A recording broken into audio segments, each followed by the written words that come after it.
Hey, good afternoon, everybody. This is the Two Old Farts. My name's Chuck. And I'm Lou. I'm the oldest of the two old farts, probably the ugliest. Your mom said, "You better go comb your hair before you get on your podcast." I said, Does well, she even no watch difference. or listen? Does mom even listen? Does she even listen to us? No, So what does she care if you comb your hair? because your mom is going to make sure you comb your hair. And every week, 2 or 3 times during the week, she got to trim my ears, trim my eyebrows, and make sure they're not too long. I said, nobody cares and nobody gives a crap except You know, her. that's funny because when I got into my mid-late 40s, that's when I started to have to get the eyebrows trimmed, the ear, the outside, the hairs on the inside. That never happened when you were young. What happened there? Now, when I get my hair cut, she always trims, the ears and stuff like that. And I like the back of the neck done and stuff like that. But your mom, she's like your grandmother, your grandma Shaw Brown. They gonna look their best. Your mom ain't going out of the house until that hair is just right. It may take you 3 hours to get dressed, 2.5 hours doing her hair. Well, my wife is not like that. That's where If it's her hair always been. It ain't gonna change now. ain't looking too good, she'll just put it up and put a ball cap on, put a ponytail out the back end, and she's ready to go. Just put a little lipstick on. That's how the generations change. I guess. I don't know. Back in the day, people dressed just like your granny. One of the things that she did do, you didn't go out the house with dirty underwear on. You put on clean underwear every day. Yeah. Yep. Man, it got Something dark might in here. Hang on, let me turn on the light. It got dark in here. Well, what happened? So something might Now I got happen. to. You'll put on clean underwear. So Yeah, I put on clean underwear today too. that kind of falls in line. I got some things I think are actually kind of funny. It says you can pretend you don't, but you'd be lying. There are things every single person on this earth hates. Some of them are kind of funny. Everybody hates Auburn. Yeah, except your granny. She always had that Auburn stuff in the house because of your cousin. And she did do damn good. She played some good guy. Birthday dinners. Everybody hates birthday dinners. I don't. I don't either. Splitting the check at a birthday dinner. I don't hate splitting the check. I don't either, but sometimes it can be uncomfortable with people because you don't know and stuff like that. That one rich friend who says, okay, let's just split the bill evenly when all get different things. Now, that's kind of annoying, If you're going to split the bill, let's just split the bill, and stuff like that. That's one thing I like about Uncle Leonard and Uncle Bobby. When I go out with them, one of us is going to pick up the check. And we're all very courteous. Last time I did it, I guarantee you, next time I go out with one of those guys, one of them is going to pick up that check. And there ain't going to be no arguments about it, right? The other one's dropping your phone in front of people just to get attention. Not knowing how to spell someone's name. Any signs of Christmas after December 31st or before Thanksgiving. We got Halloween coming up. We got Thanksgiving coming up, right? So which one you going to decorate? Both or none or all? Well, we do set up decorations for Halloween. We don't really have like a lot of Thanksgiving type stuff because Brenda has a lot of fall type decorations, which she'll put out there, which kind of goes with the Halloween theme, because it's fall. Yeah, that's like your mom. She's already got fall stuff out. Nothing in particular. We don't particularly do anything for Halloween anymore. We used to do the cookies and stuff like that, but nowadays we just close the doors, close the blinds, turn on the TV. And they still come to the house, don't they? One's about a car or motorcycle too loud. Here's one that you like. The last 30 minutes of any work day when you're just sitting there doing nothing. Well, I don't have that problem. There's always something to do at work. Thinking you're lucky that you didn't get bit by mosquitoes until the next day when you discover you're covered all over. When you wake up in the middle of the night and see that exactly 3 o'clock a.m. Now, of late, I've been getting up just like bing, eyes open every morning between 3:30 and 4:30. Yeah. So depending on when I got to get up, it's usually about 45 minutes to an hour before I'm supposed to wake up that I wake up. or if I don't wake up, the dogs are waking me up to go outside. And then you want to get another 30, 45 minutes sleep and you can't. Or if you do, is you go past the time to get up. Now I don't. I got the alarm set up here on the phone, Yeah, I do too. but it's just you can't go back to sleep. Some people can. I can't. Once I'm up, I'm up. This week, I don't know how it happened, but for about 3 days in a row, my phone went off every day at 7 o'clock in the morning. I did not set it, except somehow I got in there and then went into one of the settings that had an alarm for like all week or something like that.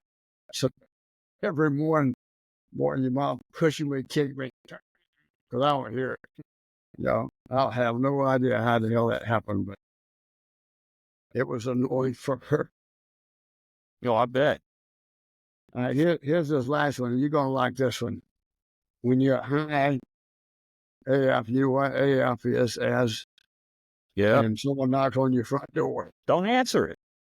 I thought that was pretty funny when when you're getting high and then somebody's going to knock on your door. And, Knock on the door, same as somebody calling my phone. I just ain't gonna answer it. I guess the other thing too, I do a lot of butt dial. I don't know how the hell I get on this phone, but somehow it starts calling people and I put it in my pocket and just calling people.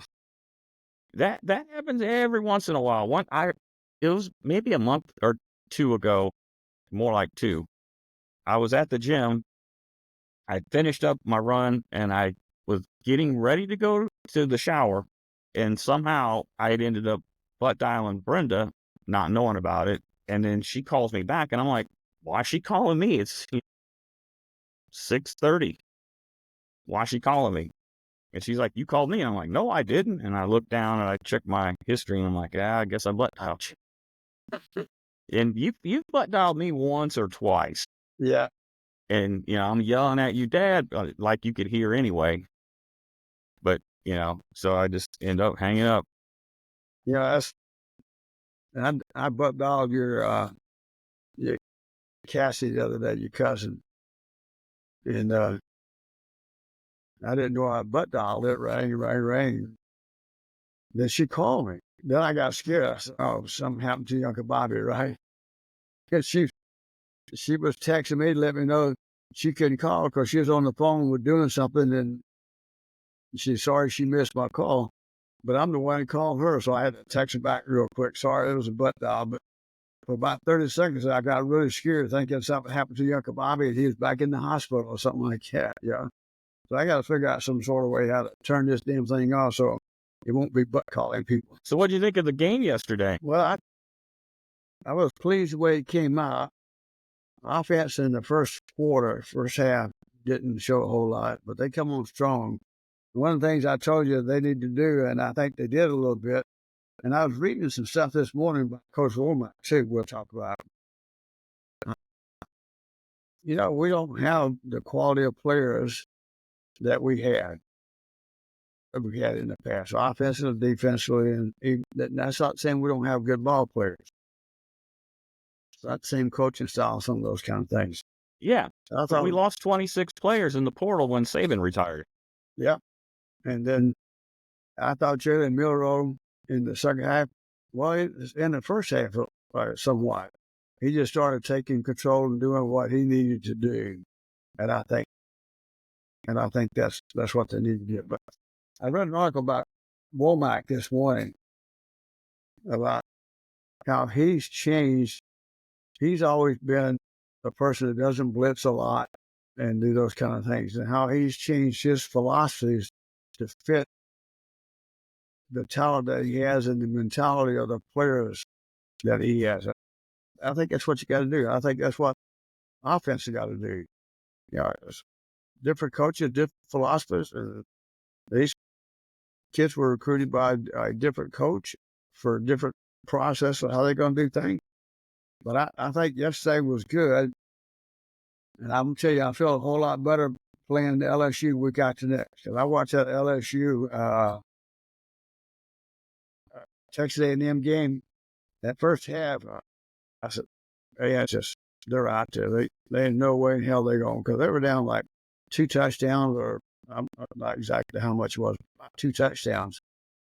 So they came back in that second half, miscues when you're not paying attention. Like there's, I think, 3 interceptions that second half. Then there was a field goal attempt, and the center snapped the ball, and the holder was looking at the kicker and hit him in the chest and bounced off. Of course, A&M, and they converted it. They turned, So when you have those kind of things, but I'm watching their coach on the sideline. I don't particularly care for their coach, but I'm not paying the salary either. He was getting all over those players, which I understand that. But sometimes, like the kicker, that he was on to the holder. Well, and the holder's looking at the kicker to get when he wanted him to snap the ball. Well, it's not his fault that the center snapped it as quick as he did. So you need to be talking to that center or whoever's calling the cadence, so. But and to me, they expose the weakness in the LSU team, and that you can get a rattle, and once you do that, you do some things, and I think that's what Alabama did in the second half defensively. They changed how they do things, some things around, and did some things differently, and they put a lot of pressure on Missouri, even though their starting quarterback was out. But I don't think that would have made any difference if he stayed in the ball game last night. And you got to give Missouri credit; they're a pretty damn good team this year. They are. Top to down, the teams in the SEC are just a lot better this year. Florida's kind of turned it around. Haven't been following Mississippi State that much, but I guess they're where they always are. LSU, up and down, a little uneven the last couple of years ever since they got Brian Kelly as their coach. But A&M is a surprising turnaround. Arkansas, kind of a sleeper team that nobody's really talking about. Vandy, obviously, since they beat Alabama, they're the trendy topic to discuss. South Carolina, a little uneven, ups and downs. You haven't heard anything from Kentucky. Nobody's really talking about Kentucky, but Ole Miss, that's a team to watch. And a lot of people, they were like an early trendy pick for a lot of people. But I just think top to bottom, the quality of the product is really good, except Oklahoma. I don't think they've won an SEC game all year. That kind of surprises me, but I think they are kind of in the category of Alabama. I think they lost some players in the portal and things like that, too. I'm going to tell you the team that I'm surprised at, I'm really looking forward to see how they finish the season is Vanderbilt. I like that team. I like the way they play ball. I like that quarterback. I love Pavia. I think when Brenda found out that Texas was playing Vandy and there was nothing else on, she's like, throw that game on. She wanted to see. Yep. And I was talking to your sister the other day. One of her teachers that she teaches with, actually, she is the volleyball coach at Luna Middle School, as well as a teacher. Her son graduated from Vanderbilt, so she got a little ribbon that whole week, with after the game and stuff like that.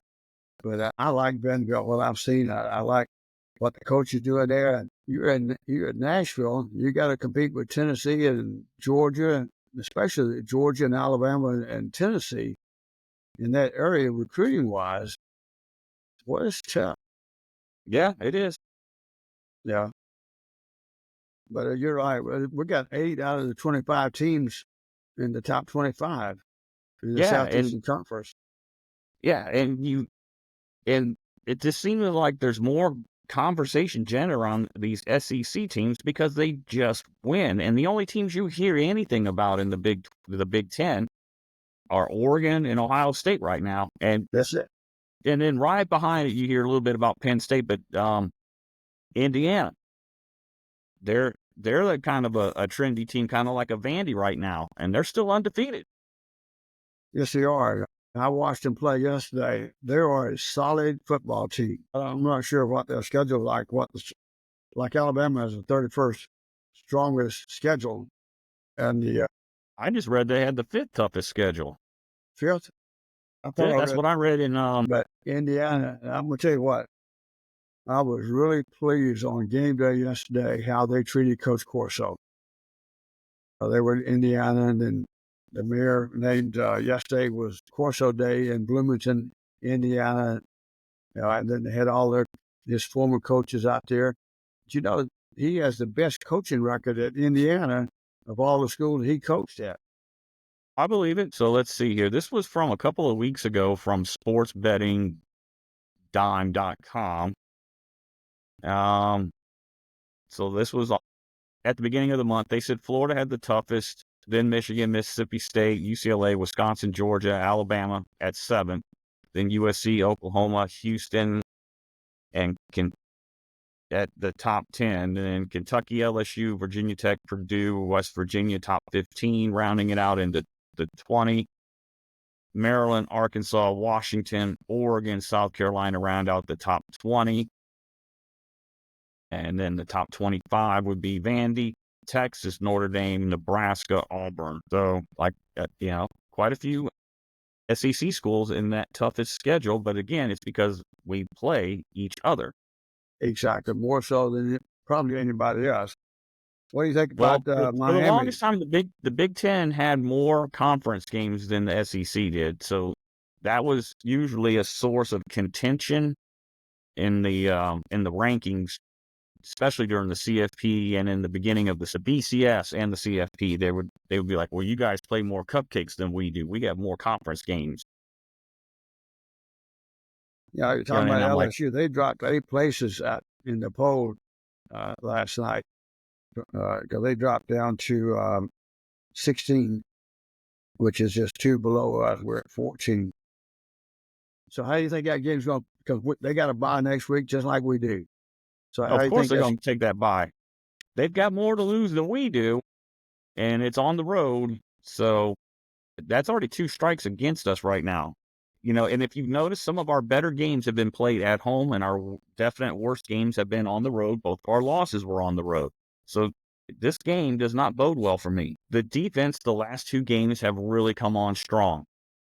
So I'm happy about that. It's the offense, it's been a little uneven. And like you said, Jalen, he turned it around in the second half a lot better than in the first. I get it. And we've had some good playmakers at the beginning of the season. And, we got, what's his name, Bernard? Yeah. He came on in these last 2 games. The running game got markedly better in this game than it had in the past. I don't know if it's play calling.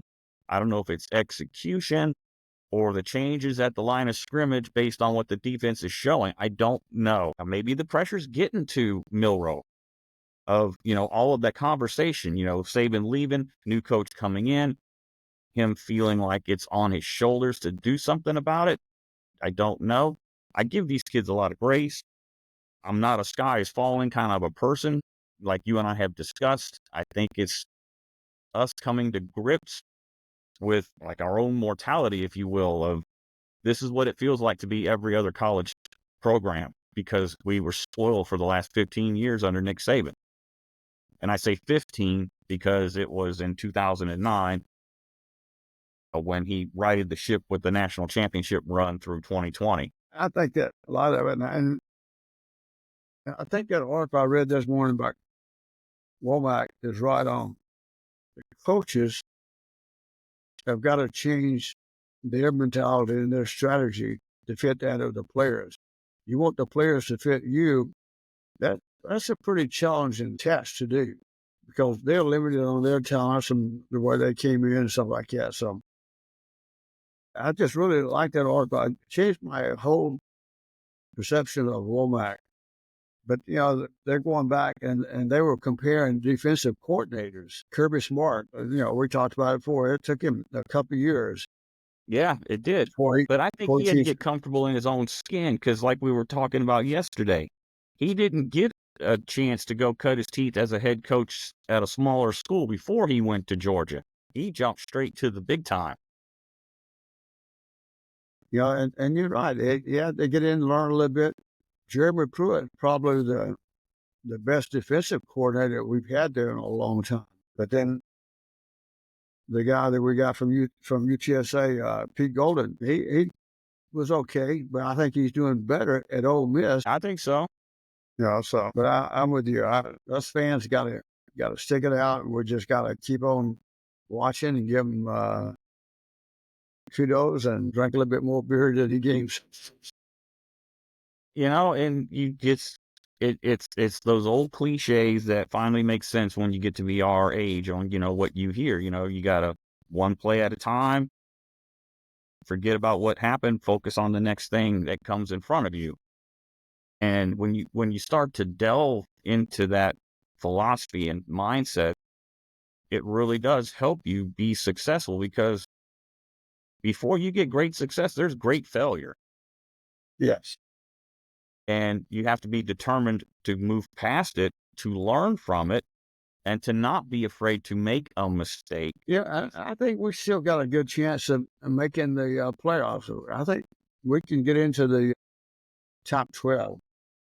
Vanderbilt plays Tennessee the last game of the season. That could be a trap game for Tennessee. Texas and A&M's got to play each other the last game of the season. Then you got Oklahoma's got to play us and LSU. You never know how those games go. And then you got Ole Miss, Mississippi State. You know how that can go. They still got to play Tennessee. So the way this schedule goes, we still have a shot. We just got to improve on what we're doing and have better games than what we had yesterday. If we can play like that and increase the intensity on defense, that was the key to Saban's success, was those defensive teams. Yeah. And the line of scrimmage on offense and defense, that's where he was built. He built his teams from right there, and then mostly from the defense back, because he was an old school coach, 3 yards in a cloud of dust. Now, when I was reading that article, was one where Coach Womack, one of the players that came to my mind, Mount Cody. I don't know why. When I was reading that article, I was thinking about Mount Cody. Remember one of the Terrence Mount Cody, yeah, the block field goal at the end of the Tennessee game. Yep. So those are good times, and I'm looking forward to our game in Oklahoma too. I am too. A little bit nervous because it's on the road. So that's going to be a game. That's going to be a fun. It's going to be a quick turn. We're flying out on Friday and coming back on Sunday. It ain't a lot of time to be goofing around. Yeah, but when you go for a game like that, the fun part of me is usually in the hotel you're staying, you have other Alabama alumni, so you start talking and have a couple beers with people from across the state and the country. Right. Not everybody that's going to be there is going to be from Alabama. They're going to be folks like us from all over. So you get some good conversations. Of course. Yeah. So we got another trip coming up here pretty soon. Yeah. Why don't you tell us about it? Yeah, we're going to go get some pies. That's always a fun trip. Yeah, we've been doing it for a few years now, haven't we? Yeah, we have. And then we have Thanksgiving. We're going the day before Thanksgiving, right, on that trip, if I remember correctly.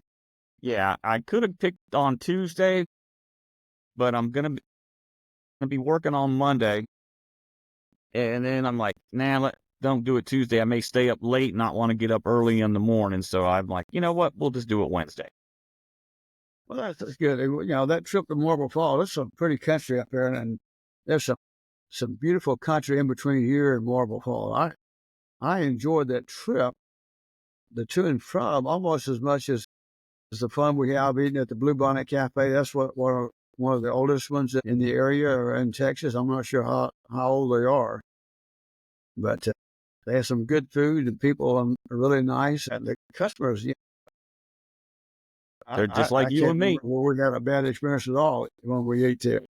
Nope. Yeah, and I picked 11 o'clock this time. That way we ain't got to get up early and hit the road early. We can kind of, ease into things. But if you want to leave early, we can. And like you said, maybe grab some breakfast. Yeah. We'll give a shout out to your son-in-law, Peter. I enjoyed that trip with him. Was it 2 years ago we made that trip? Was it last year? I can't remember which. It might have been last year. Yeah. But it might have been 2 years ago. It's hard to remember these things. They run together. That was a fun trip. I love Peter. I'm so proud of what he and Kaylee's doing, and of course Erica and Mackenzie and Jordan, all of those, our granddaughters, my granddaughters. your daughters, right? What they're achieving and stuff like that. So, but that's always a fun trip. I agree. But just see what the traffic's like. See if I need to drink 2 or 3 beers before I make that trip with you, or if I can get by with just one. I'm gonna bring some whiskey so you can just get you some whiskey out of the flask. But that's about a 2-hour trip. Maybe about 2 hours. About an hour and a half each way. Yeah, depending on the traffic and the number of stupid people on the road. Yep. Hey, next weekend. It's a bye weekend, right? Not Yep. not this one coming up, but the one after. Right. No, I'm bye weekend thinking, is next weekend, November the 3rd, yeah, not this weekend coming. No, it's November the 2nd. weekend after.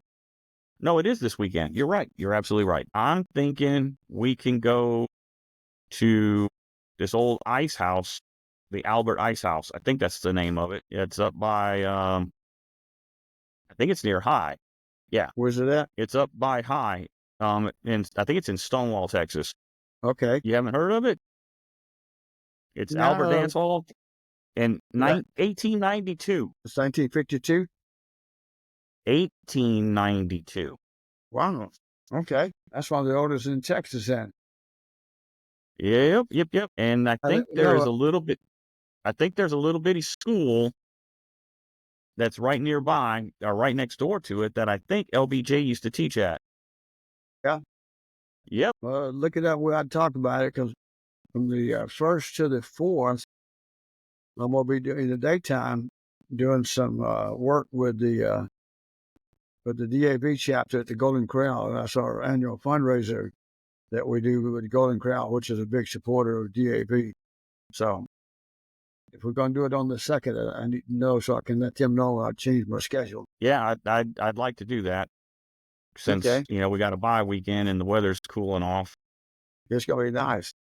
So I'm checking the weather, make sure I get the right kind of clothing for our November 23rd trip to Oklahoma. What I'm reading is normally it's about 75 in the morning, 70 in the afternoon, something like that. Something like that. But anyway, that's going to be a good trip. I'm looking forward to that one. That's going to be a fun. All right. Yes, sir. We give a shout out to Aunt Carolyn here. We're all at 32 minutes. She's going to be letting me know about it, letting you know about it. Yep. Enough All right, enough rambling. everybody. Yep, we've been rambling. All right. All right, you take care, everybody. Y'all have a good one. We love all you guys. Yep, we love you. We're thankful that you're listening and downloading our podcast. We're on the socials. Hit us up. If you got questions, if you have comments, you have ideas, we want to hear from you. And if you got a phone or whatever, maybe we can invite you on the podcast as a guest. Yeah. And I'm going to reach out to Andrea. Maybe we can get her on one day. The Whataburger. She watched a lot of history there, and with her and some leadership and those things. But then get your 2 cousins. I got to contact them and see what we can get them on. That'd be a fun. We're going to have them both at the same time, or one each. I don't know which way we want to do that. Yeah, we could do one day, one another day. Yeah. But those 2 girls are funny. I'm going to tell you, I saw some pictures of Brooke and her son this weekend, a couple of things, events they were attending to.